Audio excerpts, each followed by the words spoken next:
there's been a bit of talk about you guys wanting unanimous support from the SANFL clubs. If you didn't get that unanimous support and you got a vote that was, say, 7-1 or 6-2, would you still bring your reserves team to the SANFL comp? Look, our position is that it needs to be unanimous for the health of the competition.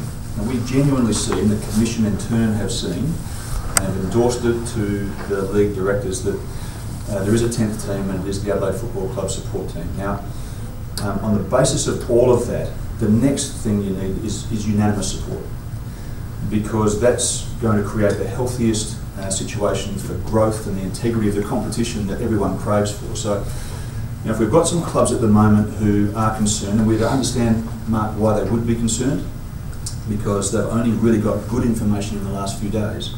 Our view is that we need to give them the best information they can, to pass on to their boards, to pass on to their members, to make an informed decision so that we can get that unanimous vote, that unanimous situation, that unanimous buy-in. It's really critical that we do that. That's very clearly our position. It needs to be unanimous to be able to be healthy. If it wasn't, so if it's not unanimous, even to get the point where you educate them with everything you can, if it wasn't unanimous, would you still go in if you got the 6 of 8? No, our position is it needs to be unanimous for us to be entering a team in the SANFL competition. Does that protect you down the track from a naysayer coming back and saying, well, we told you so?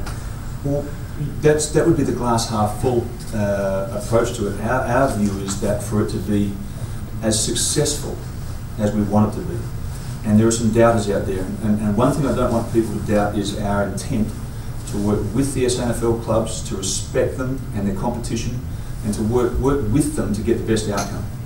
To do that, you need all 8 or 9 clubs to be on song and supportive of the process. Just, I know it's not a big ticker on for you, but these are the things that fans will be asking. The Guernsey and the name.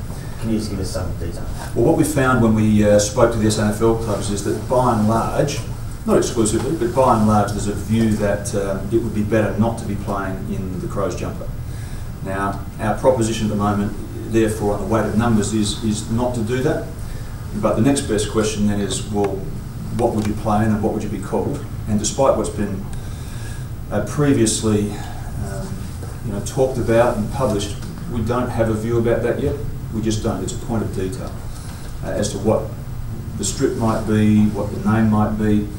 Yeah, it comes next, if there is a next, in terms of our entry to the competition. So do you have to change your colours? Do you have to change your colours as well?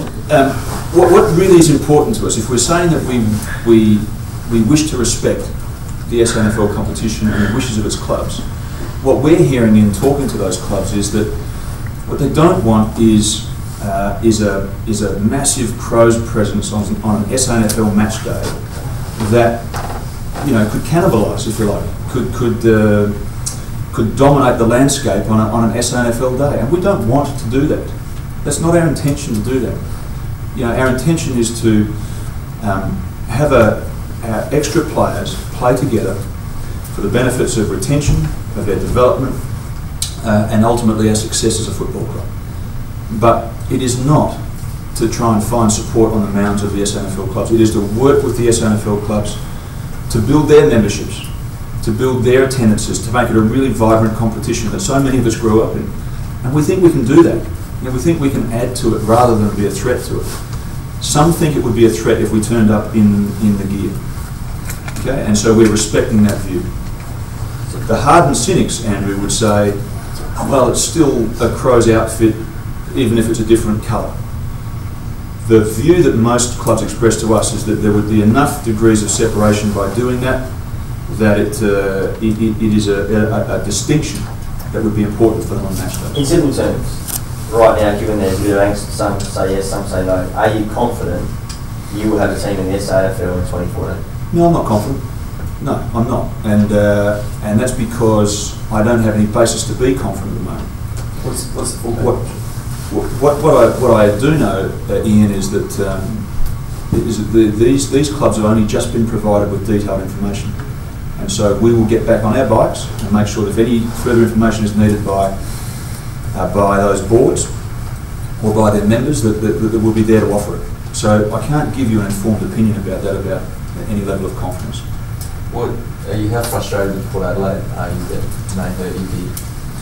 No, I'm not neither frustrated nor distracted by it. We were asked to put the proposition that suited us. We did that. That other play or that other movement that's going on over there is, it's out of our control. So it is what it is. So you will have a seconds team next year somewhere. If the SANFL doesn't work, obviously SA Amateur Footy League is your next best option. But we've made it really clear, this might surprise some people, we've made it really clear that our fallback position, should this not be accepted, we think there are so many good reasons why it should be accepted into the SANFL competition. Were it not to be, our fallback position is to play next year, and it will definitely be next year, in the Amateur League, for a number of reasons in terms of the quality of the competition, access, no travel. There's a whole range of reasons that too hard to give justice to here, but that's what we would do. Cool. Good. Thanks, guys. Thanks, guys. Thanks for your time. Thanks for